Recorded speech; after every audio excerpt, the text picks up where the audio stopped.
Okay, so good morning mga kabigman. May bago na naman tayong kasamang estudyante ngayon. Isang manual transmission na sasakyan. Actually, si Shane ay pang second day ng kanyang PDC. Hi, good morning Shane. Morning po. Okay, so si Kuya Carlo niya ang humawak sa kanya nung day 1. At ako ata ay may hinahandle na ibang estudyante that time. So, titingnan ko muna yung status ni Shane. Bago kami mag-parking lesson. Okay, sige, arangkada ikaw. Pag sinabi kong stop, tandaan mo yun, Shane, na kapag ang sitwasyon ay parang sa traffic, ito yung tipong clutch and then brake, no? Sige, arangkada ikaw. Okay, sige, tara. Hold mo si brake, engage mo si gear, engage mo muna to. First gear. Up, si clutch, sagad. Yan, bago mo release yung handbrake. Okay, gawin mo yung sinabi ko. Yan.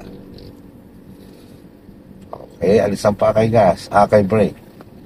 Tandaan mo yun, basta inaangat mo na yan si clutch at bumitaw ka na kay brake, ang paa, diretso na yun doon kay gas, no? Hindi naman gigil, hindi diin, patong lang muna. Kailangan kasi pag nasa biting point na siya, magkasabay na sila.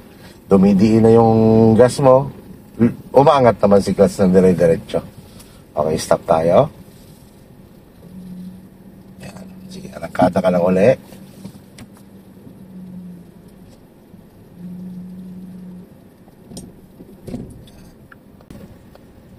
Okay, stop uli. Neutral.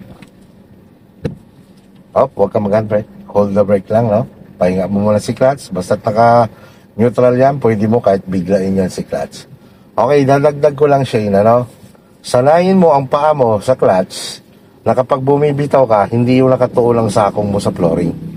Yung lumulutang ang paa mo. Yung ganito, pag bumitaw ka ng clutch, yung gumaganon. Ha? Subukan mo. Para lagiging consistent ang bitaw mo dyan. Hindi ka abutin ng alay ba? Sige, subukan mo yung ganon. First gear. Bitaw ka lang yan. Yan, angat yan. Di ba? At least nakukontrol mo kasi yan. No? Di yung pagkaganon kasi, masasanay ka. Pag ganun mo, ba't hindi pa nagawa? Baka kasi maka-encounter ka lang mataas ang clutch na kotse. Ay sanay ka sa ganon. Ay di pa ganun mo, ba't hindi pa nagalaw? Kasi nga, tumukod na yung paa mo. At what if kung inaangat mo siya, mafe-feel mo talaga, ay kulang pa pala ang bitaw ko. Yung ganon. Sige, diretso lang tayo, Shane, sa dulo. Basta pag naka 2,000 RPM na ikaw, pwede ka na magdagdag yan. Stay ka lang dito sa lane na to.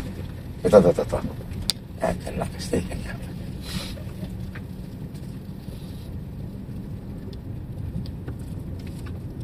Okay, stop na tayo, Shane.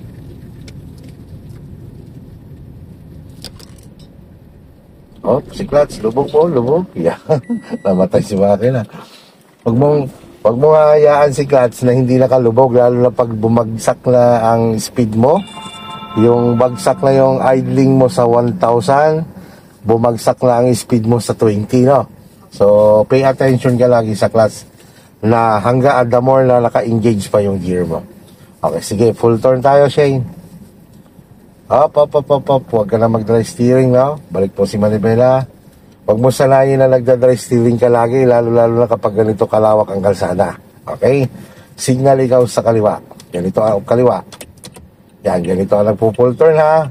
Sulyapan mo ang likod sa pamamagitan ng rear mirror mo para nakikita mo sitwasyon doon. Okay, wala. Pasok si gear. Yan. Bitaw si brake.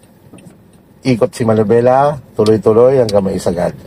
Huwag kang makalimot magsulyap talaga no na bago ka gumalaw, ano? Yan, sige. Biting point lang muna. Okay. Yan, sige. Dito tayo sa dulo tumigil. Kasi ikaw, alam mo na paano magpalit, ha? Basta every 2,000 RPM palit. Dagdag.